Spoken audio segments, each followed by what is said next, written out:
We are joined by our I24 News senior Middle East correspondent Ariel Osirian, as well as international affairs analyst Dan Perry, former Europe and Middle East editor at the Associated Press. Your thoughts on how the region is perceiving this moment when it comes to Iran, when it comes to Lebanon, and the Gulf states that are also watching? I think they're concluding, as are many observers, that the United States managed to snatch defeat from the jaws of victory. The military victory was stupendous. I mean, obviously, the regime was thrashed a million different ways, and half their leadership is gone, and you'd think they'd be cowed. And yet here they are, seemingly unafraid of having the war resume, attacking Israel because they're so desperate to link Lebanon to the Iran issue, even though, as we hear from analysts, they don't really care about Lebanon, but they care about projecting power and being seen as the patron power in Lebanon. And they care so much that they're risking blowing up the peace talks. Why is this? Because they actually think, I think by now it's clear, that they have the upper hand because they've discovered the asymmetric power of blocking the Strait of Hormuz. And as we discussed last week, it is simply beyond belief that the U.S. attacked Iran and had no coherent plan for preventing this completely predictable action that they took, which has freaked out the global economy. And they are right now betting, and I think correctly betting, that the Western world can't stand the idea of 3, 4, 5 months of economic pain.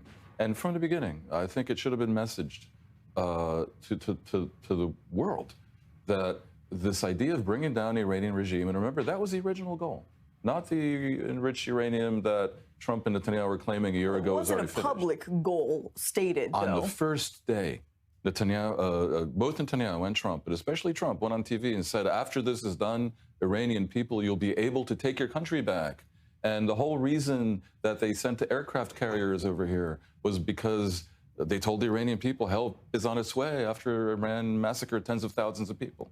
And the idea was, of course, after the regime was completely decapitated, and I, myself, was foolish enough to go on every television station and say that this is the moment to impose surrender terms because they're not irrational and they know they got to surrender. And surrender terms would have been, well, good and just things. Not just the nuclear issue, which, again, Trump said was done a year ago, but the militias, which Iran is currently protecting in Lebanon, and the missiles, democratic reforms, and maybe a change in regime. No one's talking about anything, and Trump, humiliatingly, basically is begging them to reprise the JCPOA negotiated under Barack Obama. I mean, he's going to claim it's otherwise. And I've already seen him, we all saw him, I think, on Meet the Press, saying that Iran was enriching uranium even then or something during the deal. It's not true. Mossad says it's not true. CIA says it's not true. The IAEA says it isn't true. He walked away from that deal. Now he's going to try to reprise it, and that's all he's going to get.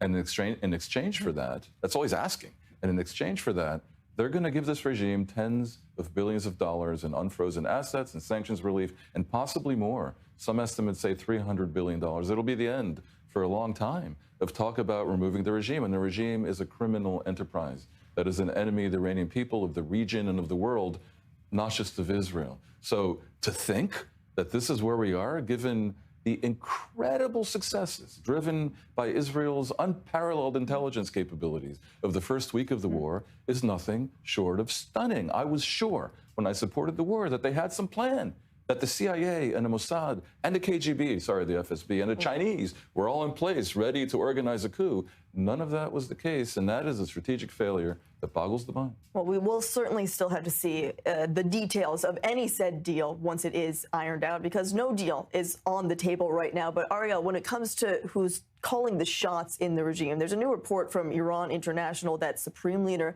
Moshtaba Khamenei, he hasn't been in contact with Iranian leadership for more than 24 hours at this point. That means when all of this unfolded, it wasn't the Supreme Leader that was necessarily calling the shots. Does that mean it's the IRGC then? Whenever we refer to decision-making on the part of Mojtaba Khamenei, we have to add /IRGC because we've not seen him, and we know that if he were alive, he'd be aligned with the IRGC, not really the moderating factor that his father was. Ultimately, the fact that we haven't seen him until now indicates one of three options: that he's severely disfigured and that he cannot show his face in public, that he's in a coma, or that he's dead. And it once again indicates the growing weakness of the Iranian regime in the Maybe long he's just term. really, really shy. Say he's camera shy. We'll have to see. He's a humble it. guy. He's very pious. All right, Ariel Osran, I want to thank you for those updates.